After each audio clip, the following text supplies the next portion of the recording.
అవును, నిజమేనా? ఇది యథార్థంగా జరిగిన ఒక సంఘటన. అవును, నిజం. వినండి.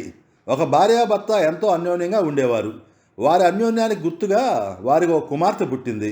చాలా సంతోషంగా ఉన్న దాంట్లోనే ఎంతో తృప్తిగా ఉండేవారు. పాపకు 4 సంవత్సరాల వయసు.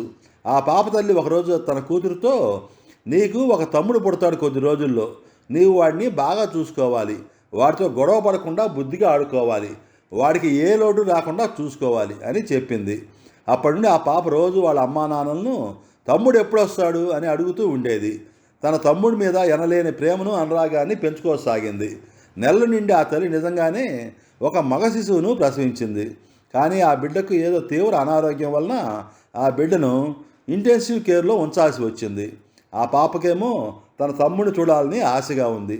కానీ ఆ గదిలోకి ఎవరినీ వెళ్ళనివ్వడం లేదు. అమ్మను అడిగింది. వాళ్ళ నాన్నను బతిలాడింది పాప.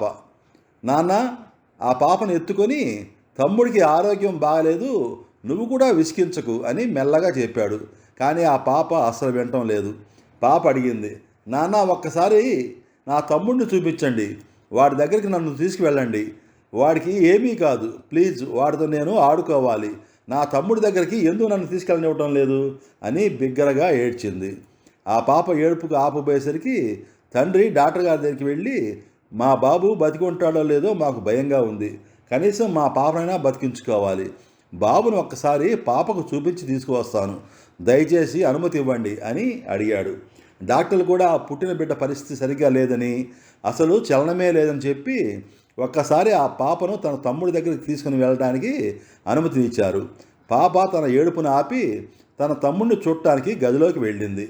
తమ్ముడు, లేయిరా, నేను నీ అక్కన వచ్చాను. అమ్మ నువ్వు వస్తావని, నేను నిన్ను బాగా చూసుకోవాలని, నీతో బాగా ఆడుకోవాలని చెప్పింది. చాలా రోజులు ఎదురు చూశాను.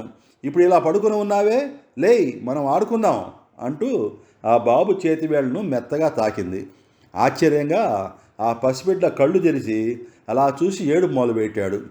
అంతవరకు చలమే లేని ఆ పసిబిడ్డ అలా ఏడవగానే డాక్టర్లు పరుగున వచ్చి ఆ గదిలోకి చేరుకొని పరీక్ష చేసి ఇక ఆ బిడ్డకు ఎలాంటి ప్రమాదం లేదని చెప్పారు. ఇది కట్టుకథ కాదు.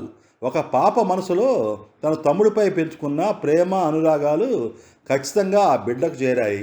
ఆ బిడ్డ ప్రాణాలతో బయటపడ్డాడు. వింతగా లేకపోయినా ఇందులో తెలుసుకోవాల్సిన అంశం ఉంది. పసిపిల్లల ప్రేమ అనురాగం నిజంగా దేవుడి ఆశీస్సులతో సమానం కదా. నిజంగా మీరు ఒప్పుకుంటారా? నేనైతే నా మనవరాల్ని మనవడిని చూశాక నిజమేనో అనుకుంటాను. మా మనవరాలు జుహీకి దాని అమ్మ కూడా ఇలాగే చెప్పింది. అందుకే అది వాళ్ళ అమ్మ పొట్టకు ముద్దు పెట్టి వాళ్ళ తమ్ముడితో మాట్లాడుతుంది.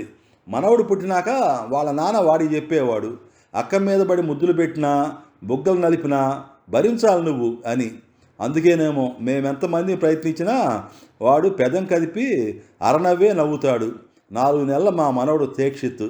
కానీ 5-6 ఏళ్ల వాడి అక్క మీద పడి ముద్దులు కురిపించిన, బుగ్గలు పట్టుకుని కస్తీరా నలిపినా ఏడవకుండా కిలకిలా నవ్వుతాడు వాడు. అదేనేమో ప్రేమ బంధం, ప్రేగు బంధం అంటే. ఈ సంఘటన చూశాక నేను నమ్మాను. నేను చెప్పింది కథ కాదు, నిజంగా జరిగిందని మీరు నమ్ముతారా? నిజమేననుకుంటే తప్పక లైక్ చేయండి, షేర్ చేయండి, మీ కామెంట్ను మాకు తెలియజేయండి. మరో వీడియోతో మరలా కలుద్దాం. ఇటువంటి ఆసక్తికరమైన విషయాలు తెలుసుకోవాలనుకుంటే యూట్యూబ్లో డిఎస్ రావు రీల్స్ అని టైప్ చేసి వచ్చిన కథలన్నింటినీ ఆదరిస్తారని ఆశిస్తున్నాను. ఇప్పటికీ సబ్స్క్రైబ్ చేసుకునే వారుంటే వెంటనే చేసుకోవాల్సిందిగా కోరుతున్నాను. మీ దార శ్రీనివాసరావు, ఒంగోలు ఆర్టీసీ కంట్రోలర్.